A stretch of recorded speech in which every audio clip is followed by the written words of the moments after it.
Olá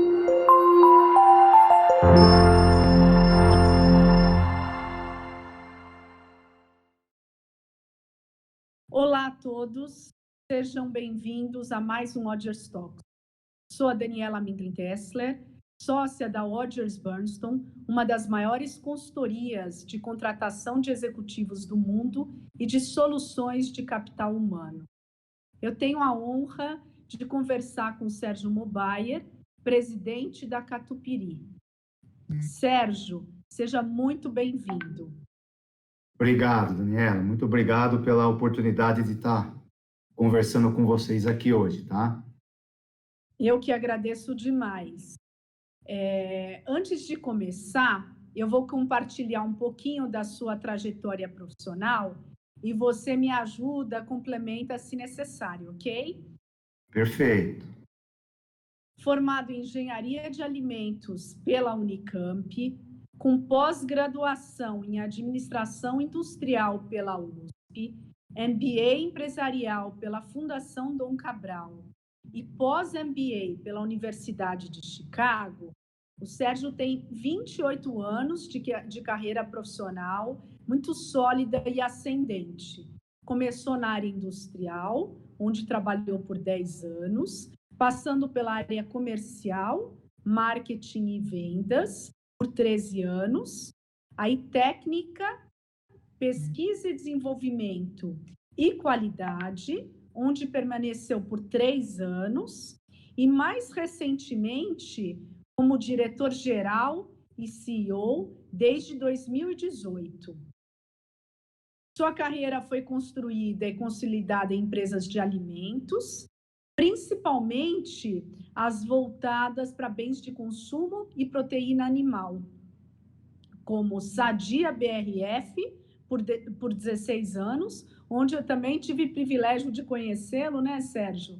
Exato. Depois Marfrig, diretor de marketing, por 3 anos, na Bung, mais 3 anos como diretor de marketing.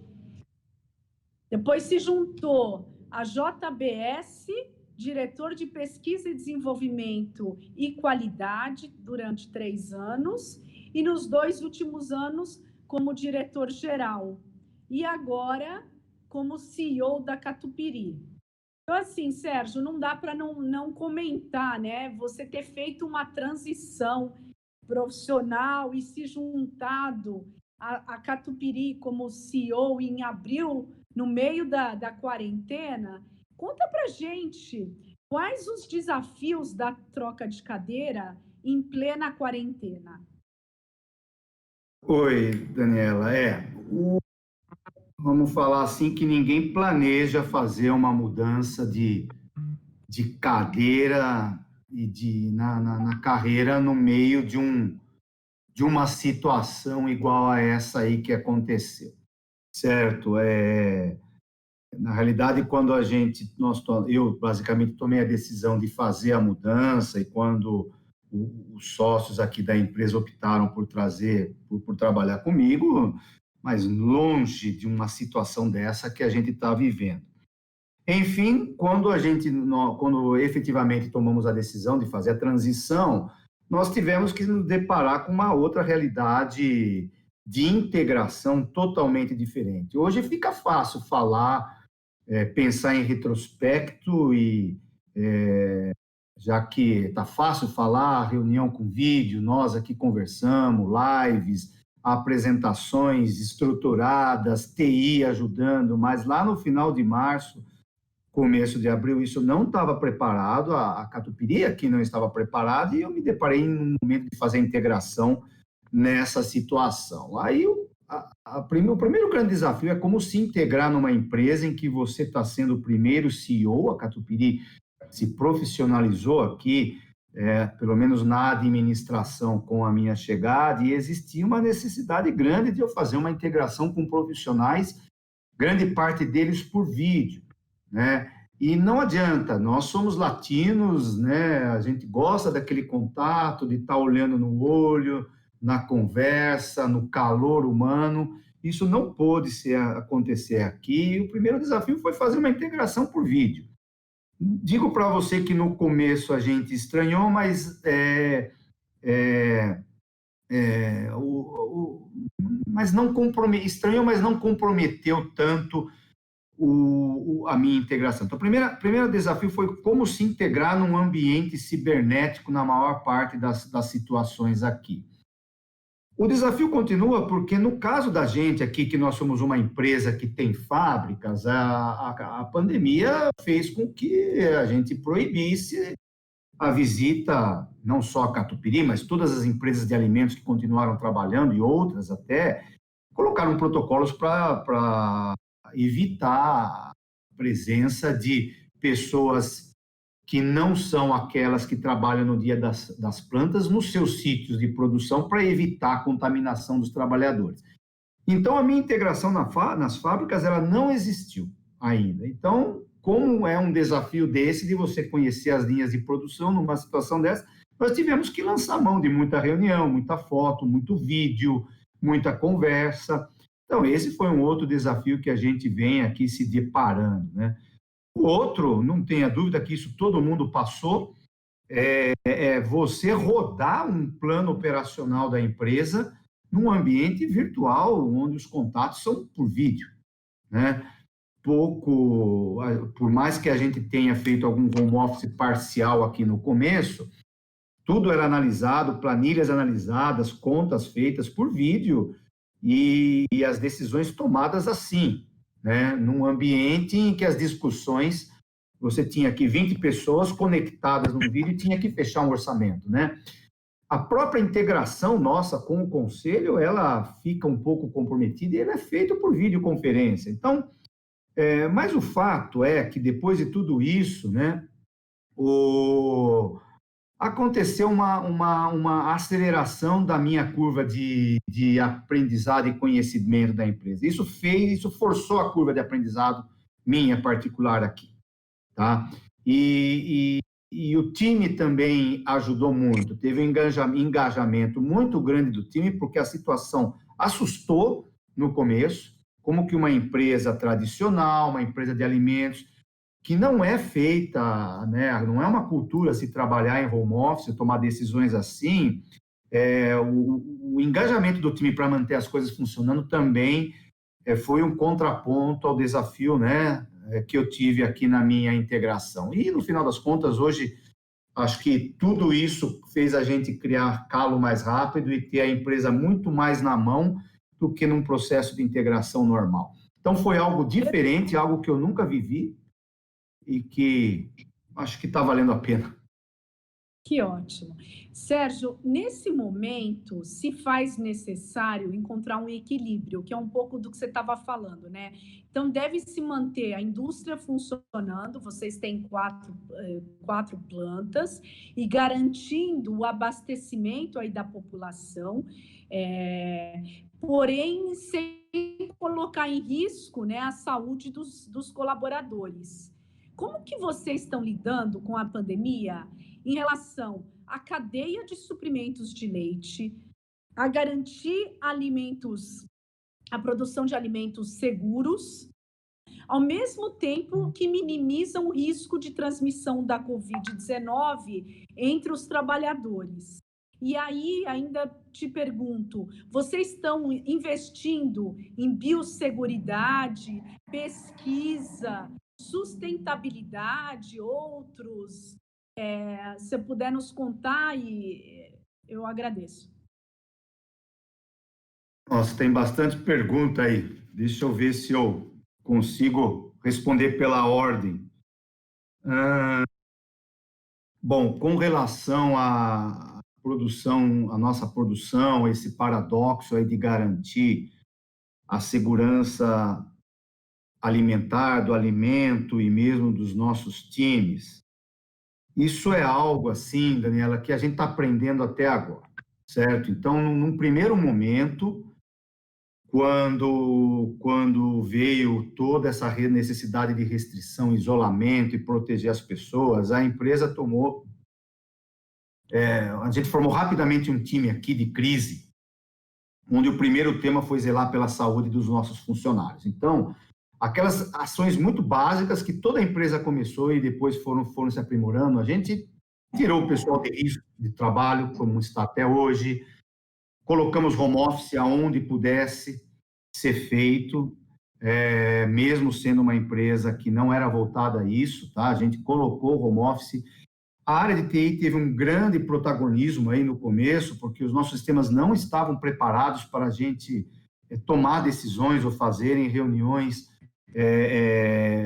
de forma afastada do serviço. Então, teve uma preocupação muito grande num primeiro momento de tirar as pessoas de risco e criar nos nossos processos internos alguma forma de poder trabalhar. À medida que nós fomos entendendo melhor a pandemia, dentro das fábricas, principalmente, a gente foi tomando outras decisões para proteger os nossos times, coisa que todas as empresas fizeram, né? Protocolos de segurança, máscaras, EPI, cuidado no transporte dos nossos funcionários, separar os restaurantes, turnos de trabalho organizados para não ter aglomeração, acabamos com reuniões dentro das fábricas, o pessoal de escritório, o pessoal de P&D, o pessoal de qualidade não pôde mais ir, pelo menos as áreas corporativas não puderam mais se deslocar nas fábricas para proteger o nosso time. Então, teve, num primeiro momento, uma preocupação com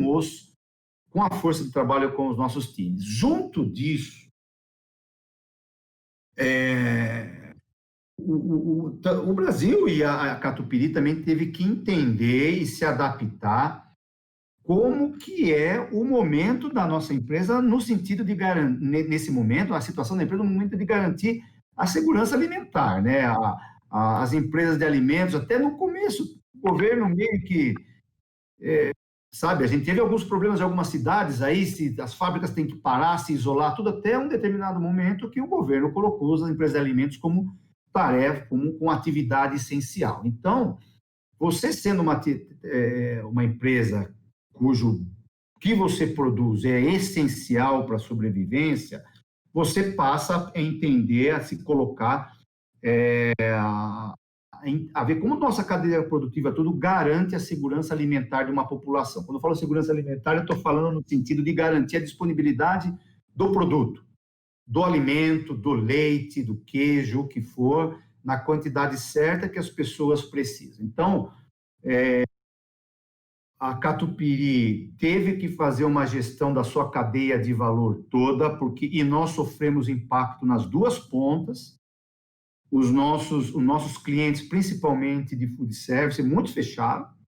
Então, nós tivemos que ajudar, em alguns casos, a sobrevivência desses clientes, porque, de repente, o cliente deles parou.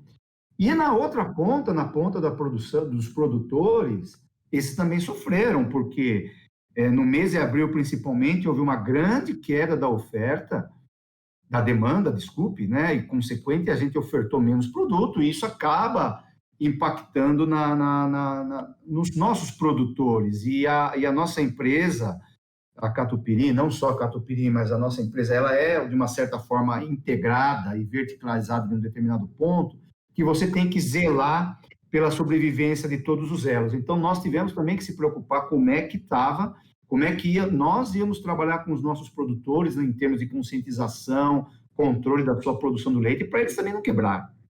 Tá? Então, essas questões da segurança do alimento e dos nossos funcionários, foi assim que nós gerenciamos. Agora, a outra pergunta que você me pergunta aqui com relação à segurança, biossegurança, vamos falar assim, mais especificamente da segurança do alimento em si, nós tivemos que reforçar ações que a Catupiry já faz para garantir a segurança do alimento, aí sim falando na qualidade do produto em si, né? Aquelas preocupações que a gente tem da garantia da coleta do leite lá, né? A temperatura correta, a assistência técnica, a temperatura correta de coleta do leite, do seu transporte, a assessoria, o assessoramento técnico nosso com os produtores de alguma maneira remota, para que eles entendessem o papel na gestão da qualidade que eles têm nesse momento de pandemia para não piorar, porque em algum momento a gente deixou também, as cidades proibiram os trânsitos dos técnicos, e nossos técnicos em alguns momentos tiveram dificuldade de alcançar alguns produtores. Nós tivemos que fazer todo um reforço de qualidade e de gestão de qualidade junto com esses produtores para garantir a qualidade do leite que a gente estava recebendo. Nós reforçamos toda a gestão microbiológica da qualidade do leite que a gente estava recebendo na Catupiry, tá? Para que as conquistas que a empresa fez durante os anos com relação à gestão lá atrás na ponta não se perdessem. Uma indústria de alimentos, custa muito caro ou é muito difícil você corrigir qualidade do produto se a matéria-prima vem com problema. Então, qualquer coisa que você coloca lá dentro, lá atrás, né, para garantir a qualidade do leite, é investimento. E nós tivemos que reforçar isso, certo? Melhoramos nosso sistema de rastreabilidade, certo? Os nossos sistemas de frio dentro das fábricas tiveram que ser melhorados para garantir todos esses eventuais distúrbios que pudessem ter vis-à-vis para não romper de uma vez a cadeia de abastecimento. E dentro das plantas, a gente não deixou de fazer o que a gente já vinha fazendo, Daniela, que é cuidar da segurança, das boas práticas de manufatura dentro das nossas fábricas. Então, os nossos funcionários, eles continuaram, eles já recebem EPIs, como máscaras, roupas novas, protetores, barreiras sanitárias, nós reforçamos. Isso a gente já vinha fazendo, e a gente acabou tendo que reforçar alguma coisa a mais nesse sentido para garantir toda a biossegurança e segurança do alimento também. Não dá para falar que a gente aumentou, a gente fez alguma coisa de diferente. Não, nós só reforçamos aquilo que a Catupiry já faz para garantir a qualidade do produto lá. Perfeito. Você falou do setor de food services, né? De alimentação fora do lar, como restaurantes, bares, lanchonetes, serviços de alimentação nos hotéis, navios, aviões, lojas de conveniência. Esse foi um setor que sofreu muitíssimo com essa crise e tem adotado, então, o delivery como principal alternativa, né? Vocês sofreram o impacto no faturamento da Catupiry ou a alimentação dentro de casa acabou compensando esse segmento? E aí, assim que você me responder, já vou engatar numa próxima. Tá. Daniela, em torno de 50% do faturamento da Catupiry antes da pandemia era no food service. E vamos falar que esse setor quase colapsou. Tá? O setor de food service, na realidade, ele estava recém saindo de uma crise. Tá? Há coisa de 5 anos atrás, esse é um setor que crescia 2 dígitos de faturamento, né? Um crescimento muito alto. Aí, lá na crise que nós tivemos aí em 2016, 2017, o setor realmente ele se aprofundou uma crise e nós estávamos observando claramente uma saída dela em 2019 e 2020, quando veio a pandemia. E a situação foi bem assim, nós perdemos em torno de 30% do nosso faturamento no primeiro mês e entramos numa situação em que nós tivemos que a gente tem que colocar o nosso vendedor bater na porta de todo cliente nosso do food service para saber se ele estava fechado ou não, se ele tinha fechado as portas ou não e qual ia ser o futuro dele. Porque nós ficamos muito incertos, o mercado ficou incerto. Então, isso impactou muito o nosso faturamento no primeiro momento e nós tivemos que aqueles clientes que nós temos, de alguma forma, um relacionamento mais de longo prazo, nós tivemos, de uma forma, ajudá-los na inadimplência dele. Nossa inadimplência aumentou e nos fez com que a gente renegociasse com eles os prazos, né? Mesma coisa aconteceu com alguns fornecedores nossos, e aí a gente teve que ter um cuidado na gestão do caixa. Aí o que aconteceu então, né? O que a gente vem observando com relação ao food service? Ele realmente está se adaptando, tá? E teve que se adaptar rápido, tá? o e-commerce foi uma saída muito boa, mas que não recompõe todo o faturamento dele. Ele não repõe todo, assim, com clientes que a gente conversou, o e-commerce está ajudando em 20%, 30% do faturamento que anteriormente eles tinham. Então, de alguma forma, começou a evitar uma quebradeira um pouco mais generalizada. E essa colocação que você fez, ela é verdade, tá? As pessoas não deixaram de consumir, né? Nós observamos claramente que não houve uma redução do consumo per capita de laticínios, de produtos derivados do leite, mesmo de proteína animal. Isso não houve, tá? Pelo menos não é o que nós percebemos agora. Boa parte desse consumo, aquelas pessoas que estavam indo nos restaurantes, nos food service da vida, elas foram para o varejo se abastecer do varejo, né? Começar a fazer comida em casa, esse tipo de coisa. É lógico que as empresas não estavam preparadas num primeiro momento a fazer uma transição de portfólio dessa forma. No mercado institucional de food service, as embalagens têm pesos maiores, características diferentes que não necessariamente se adaptam ao varejo, tá? Mas, de alguma maneira, a Catupiry soube fazer essa transição.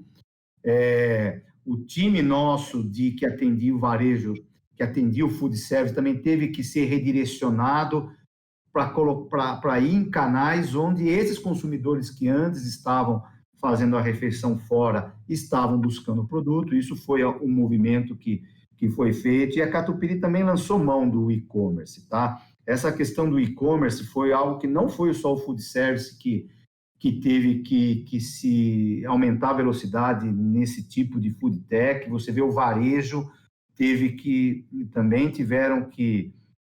grandes redes de supermercados tiveram que rapidamente se adaptar a uma venda do e-commerce, e isso está fazendo com que a indústria também crie canais de venda direta com o consumidor através de e-commerce. Então, essa questão do e-commerce é alguma coisa que foi um ponto de resiliência da indústria aqui no Brasil. Como é que eu estou vendo essa questão do varejo hoje, do food service hoje? É que ele vai se recompor, certo? Não nos mesmos patamares que a gente viu aqui, pelo menos no médio prazo que a gente estava enxergando antes da pandemia, mas vai ter uma nova realidade aí dos restaurantes, que vai fazer com que o mercado de food se recomponha e de alguma forma, as vendas no canal vão se aumentar, vai aumentar ainda. Tá? Eu acho que o novo modus operandi do nosso food service aqui no Brasil, o consumidor efetivamente vai olhar muito mais as questões de higiene, vai olhar as questões de distância das mesas. Não sei como é que vai ser o self-service, não consigo ver num curto prazo as pessoas se aglomerando ali para tirar uma comida de um self-service. Provavelmente as pessoas vão estar abastecendo os pratos dessas pessoas. O food service vai ter que se reinventar, e as indústrias vão ter que se reinventar, que depende do food service, vão ter que se reinventar muito junto também. Tá? Perfeito. Você falou, então, também de food techs, né? Seria a minha próxima pergunta e última. Os consumidores estão cada vez mais exigentes. Você falou muito, né, da preocupação com o distanciamento das mesas, lá nos restaurantes, enfim, higiene, saúde. E eles estão buscando estar mais próximos, né, das cadeias de produção. Eu acredito que o futuro da produção de alimentos passa pelas food techs, né? As quais, por meio das pesquisas, do uso de tecnologias, agregam valor às cadeias produtivas aí do agronegócio.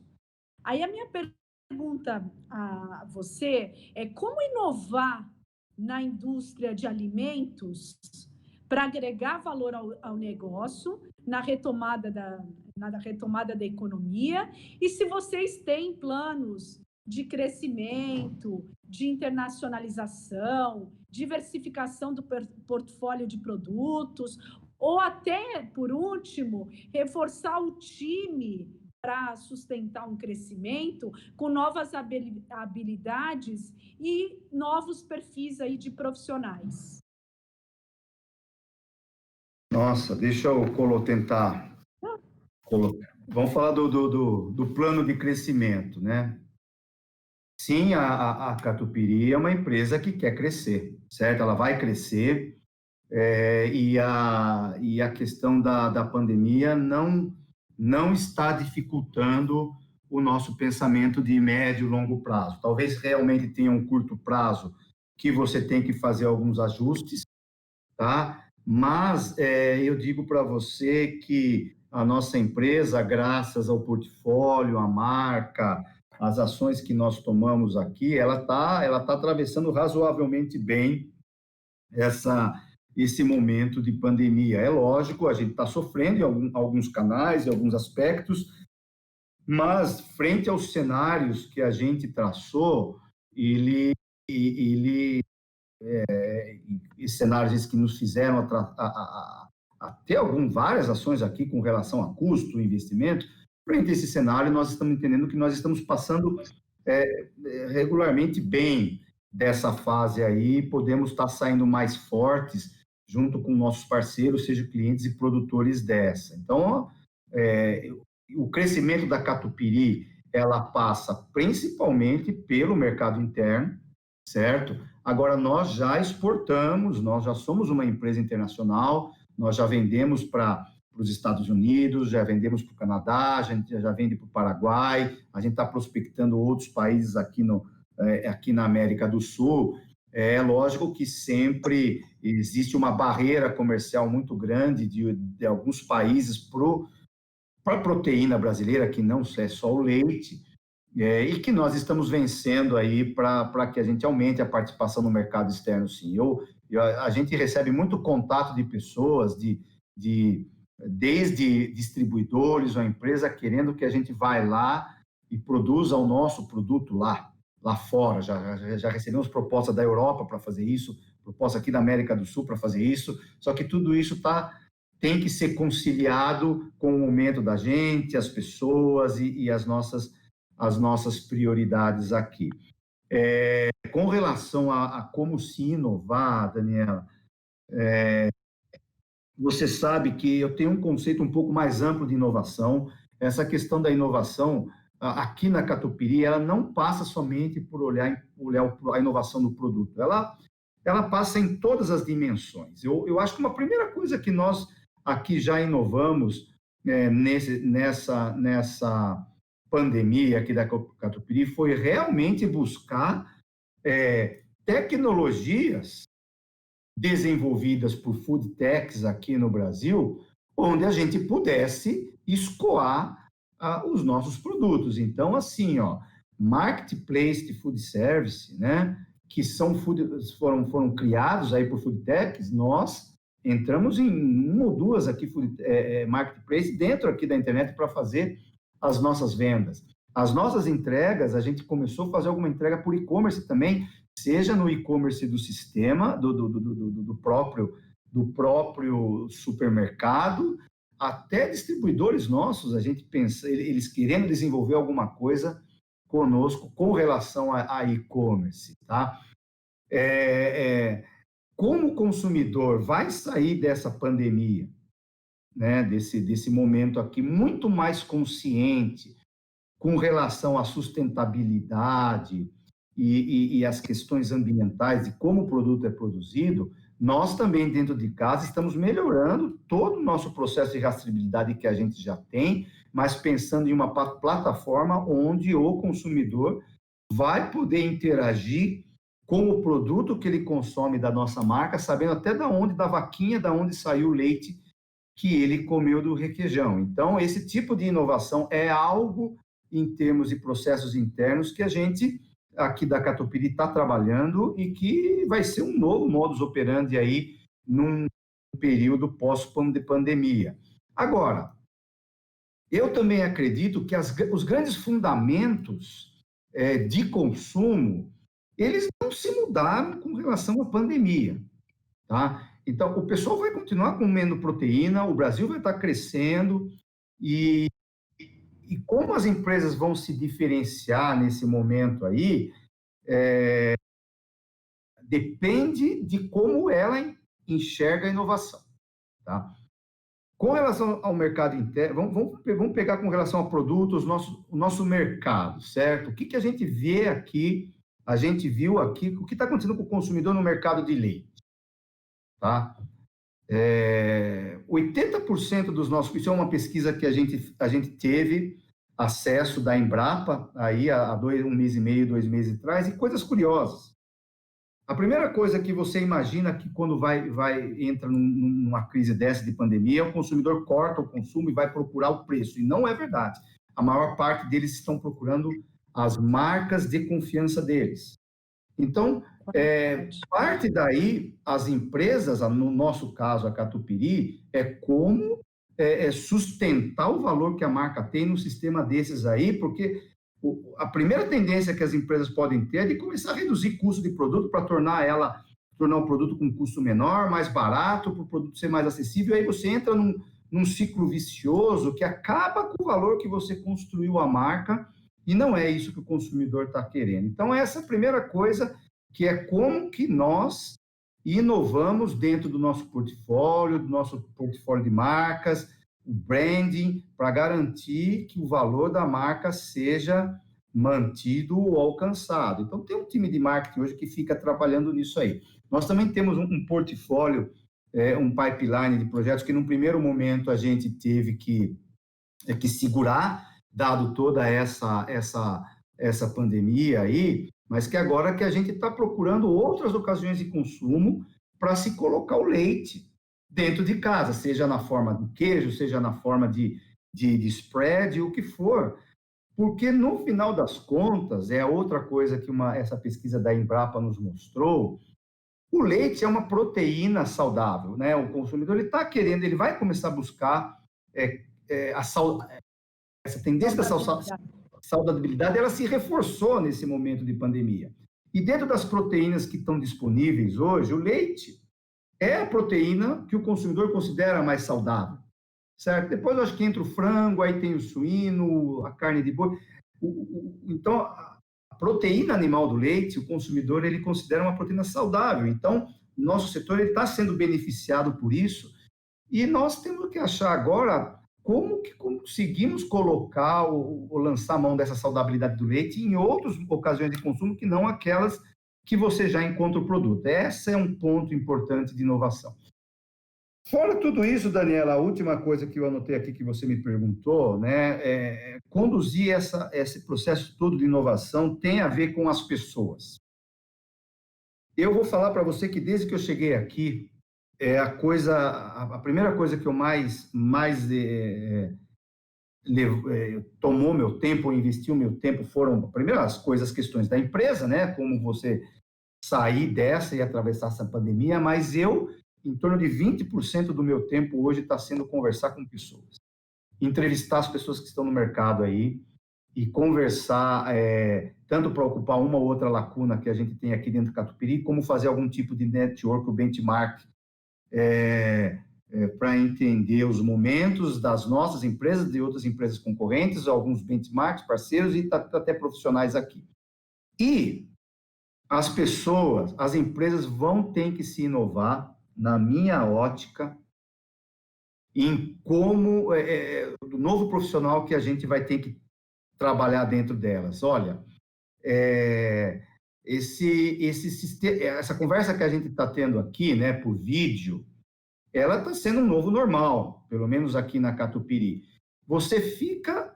Como é que os executivos, as pessoas, elas vão ter que ser convincentes, vão ter uma capacidade de comunicação muito grande, de aprovar ideias, aprovar planos, num ambiente que você não consegue realmente ter aquele calor humano, aquela proximidade para ser convincente quando você está se expondo ou apresentando uma inovação ou algum curso diferente dos seus negócios.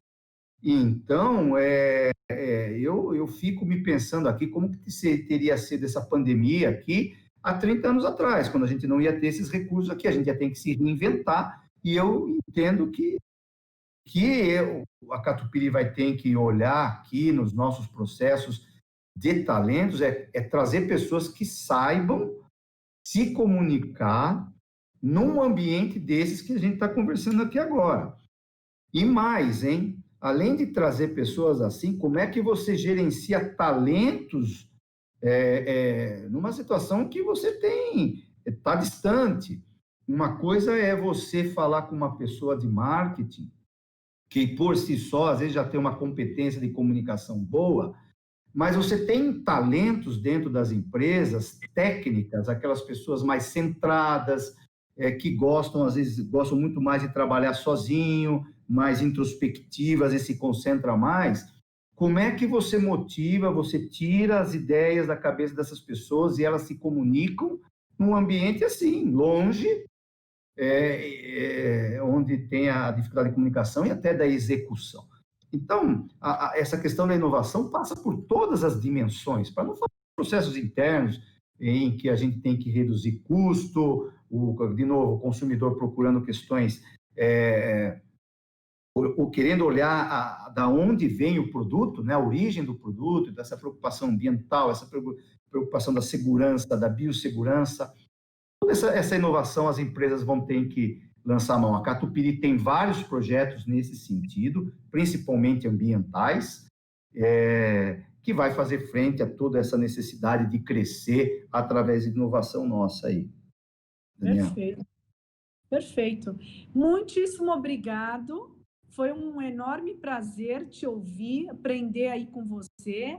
Belo desafio. Muito bom saber que, apesar de todos os desafios, vocês têm planos ambiciosos de crescimento e que a Catupiry, mesmo nesse momento, mesmo com as dificuldades do setor de food services, ainda está com resultados muito bons, né, e crescendo ainda, apresentando um faturamento até melhor do que muitos outros players. Então, assim, desejo muito sucesso, muito obrigada pela oportunidade e a gente continua conversando, Sérgio. Obrigado, viu, Daniela? Obrigado pelo contato, pela oportunidade de conversar, pelo pouco tempo que a gente tem. Eu espero que as pessoas espero que eu tenha contribuído também com algum tipo de conhecimento para a gente passar rapidamente dessa fase. O mundo não vai acabar, o Brasil não vai acabar. No final, as coisas que ficam são as marcas, as empresas e as pessoas. E a gente vai sair. Eu acho que o grande foco da gente tem que ser executar naquilo que a gente tem sob controle, né? Aquilo que está como controle, a gente se dedicar a executar bem aquilo que está no nosso controle. À medida que a gente faz isso bem, as empresas e as marcas saem bem-sucedidas dessa aí. Sem dúvida. Muito obrigada. Obrigado.